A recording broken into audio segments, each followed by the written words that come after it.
Hi guys, കണ്ട ഈ വണ്ടി നമ്മുടെ ശ്യാമിൻ്റെ വണ്ടിയാണ്. അപ്പോൾ അതായത് ഈ ലൈൻ കണ്ട ഇതുണ്ടായിരുന്നില്ല എന്ന് നേരത്തെ നമ്മൾ ലൈൻ വരച്ചു, കൈ വെച്ച് വരച്ചേക്കുന്നുണ്ടോ. അതേമാതിരി തന്നെ വേറൊരു കിട്ടുന്ന സാധനം കൂടി ഞാൻ കാണിച്ചു തരാം.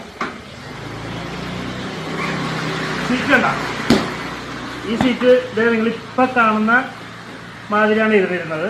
അത് നമ്മളത് ഈ രീതിയിലോട്ട് മാറ്റിയേക്കുവാണ്. എങ്ങനെയുണ്ട് ലുക്ക്? സംഭവം അടിപൊളിയല്ലേ? സ്റ്റാൻഡേർഡ് ക്യൂറർ എന്ന് പറഞ്ഞ മോഡലുണ്ടല്ലോ, ആ മോഡലിന്റെ സീറ്റിന്റെ സെയിം മോഡൽ നമ്മൾ പറഞ്ഞ് ചെയ്യിപ്പിച്ചാണ്. അതുകൊണ്ട് ലുക്കിക്കുന്നല്ലേ, ഇരിക്കാനുണ്ടല്ലോ അടിപൊളിയുണ്ടാവും. നമുക്ക് ലോങ് ഡ്രൈവൊക്കെ പോകുമ്പോഴത്തേക്കും അല്ലെങ്കിൽ ലോങ് ഡ്രൈവൊക്കെ പോകുമ്പോഴത്തേക്കും എന്തായാലും അടിപൊളിയായിരിക്കും. ശ്യാമ് മാൾട്ടയിൽ നിന്ന് ഇങ്ങോട്ട് എത്തിയിട്ടുണ്ട്. അപ്പം ശ്യാമിന് കുറച്ച് കറങ്ങാൻ വേണ്ടിയിട്ട് സെറ്റപ്പ് ചെയ്തതാണത്. താങ്ങനെ നോക്കിയേ, ലൈനിങ് ഒക്കെ പൊളിയാക്കില്ലേ. നമ്മൾ ബഫ് ചെയ്തൊന്നും പോയിട്ടില്ല.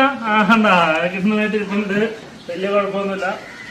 അപ്പോൾ എന്തായാലും സംഭവം അടിപൊളിയായിട്ടുണ്ട്, വണ്ടിയെല്ലാം കിട്ടുന്ന ലുക്കായിട്ടുണ്ട്. അപ്പോൾ നിങ്ങൾക്ക് ഈ സീറ്റും കാര്യങ്ങളും ഈ ടാങ്കിൻ ലൈനൊക്കെ ഇഷ്ടപ്പെടണമെങ്കിൽ എന്തായാലും കമൻറ്റ് ചെയ്യണുണ്ടാവും. അപ്പോൾ എത്ര പേര് നമുക്ക് അടുത്ത് എടുക്കണം. ബൈ.